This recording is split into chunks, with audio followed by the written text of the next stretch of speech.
Is the prospect of India-Pakistan peace becoming visible on the not-too-distant horizon? The hopeful query springs from sporadic signals, including some of international import, and a lot of guesswork, important enough to stick one's neck out. Indian and Pakistani prime ministers will be in Samarkand on Thursday to participate in a two-day summit of the Shanghai Cooperation Organization, SCO. Uzbekistan, where Samarkand is, has a history of nudging India and Pakistan to terminate their mistrust. The 1965 Tashkent Agreement may not have been to Zde Bhutto's liking, but it did bring closure to a needless war between the two neighbors. Equally important from the SCO's perspective is the fact that India will be the host of the annual meet next year, which Prime Minister Narendra Modi, presumably, would want to be a successful bash. Obstructing the potentially grand diplomatic dream is Delhi's current patch of strained ties with China and the strategic doldrums swamping relations with Pakistan. Above all, the persistent U.S. resolve to torpedo the SCO, of which China and Russia are the ideological linchpins, not to speak of the summit in Samarkand, which is expected to produce an alternative narrative to the Ukraine conflict and other global issues, remains an ever-present concern. Should things go well in Samarkand, an SCO summit in India could become a key element in Mr. Modi's third consecutive re-election bid in 2024. Prime Minister Shehbaz Sharif, on his part, needs urgent relief from the combined effects of the political quagmire his ruling alliance finds itself in, deepened by the natural calamity striking the country in its most furious and devastating avatar in recent memory. Both pose a challenge to the tenuous alliance politically, which means more economic instability. Niggardly but optically handy moral support from the US with spare parts for F-16s could be a signal and a ploy ahead of the SCO meet. The US is committed body and soul to Ukraine in its conflict with Russia, and is in a mental state that Jamie Falls would have identified with. Older former alumni would remember the school teacher Aglar Martiniere in Lucknow, chiefly the occasions when he was distracted from his lectures. Give him what he wants, man. Just don't disturb the class. So went the legendary counsel from Mr. Falls to the occasional horseplay on the backbenches, mostly involving Anglo-Indian boys, which he found distracting.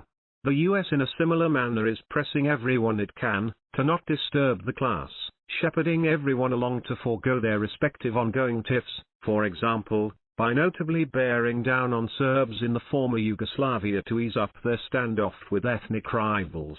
The US quite possibly needs to see a suspension of sullen aloofness in South Asia too to get all sides to single-mindedly display empathy for its narrative of the trauma unleashed on Ukraine.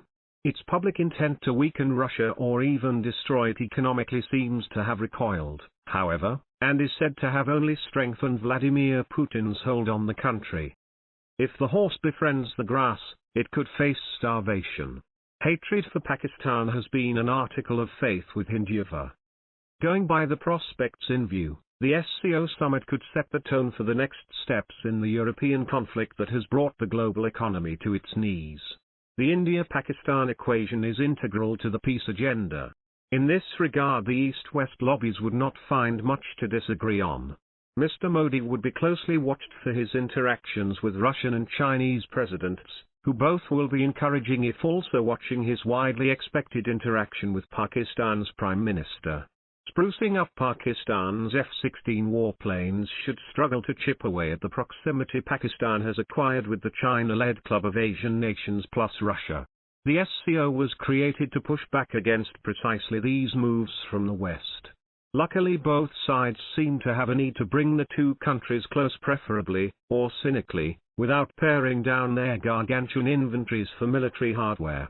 Some positive military disengagement and a promise of more similar measures on the Sino-Indian border may have been planned to time with the Samarkand meet. Yet who can deny the oversized fly in the ointment, when it comes to India-Pakistan rapprochement? If the horse befriends the grass, it could face starvation, an agreeable Urdu saying goes. Hatred for Pakistan has been an article of faith with Hinduva. Its cohorts in India's ruling establishment would gasp without the putrid air of perpetual hostilities. Hinduva would starve without the required animus with Pakistan. On the other hand, Hinduism is not unknown for leaning on opportunism as a political tool. It can kill people for eating beef in one part of India, and not impose any such fiat in others, notably in Goa and Manipur. Moreover, there is something about Nawaz Sharif and his party that Indian leaders find easier to work with. The Lahore summit and the unannounced gate-crashing by Modi at a Sharif event a few years ago bear witness. There is also considerable business interest in India in opening trade ties with Pakistan, which is seen as a conduit to Central Asian linkages. Remember that there's always some mysterious businessman supposedly representing the government and fixing things for Delhi while being parked in a Lahore hotel. It was the late D.B. Ambani who dispatched a message to General Pervez Musharraf, presumably through an important player in Washington, D.C., to not mistreat Sharif. Could the summit in Samarkand nudge both countries to resume their stalled dialogue once again? It's pure speculation at present but not bereft of compelling logic. Reviving the SAARC meet that was due to be held in Pakistan before the advent of Mr. Modi could become an attractive proposition from an economic perspective. For domestic politics too, divisive tactics are losing their currency. Peace with China and Pakistan could set the cat among the pigeons for a perennially underprepared opposition.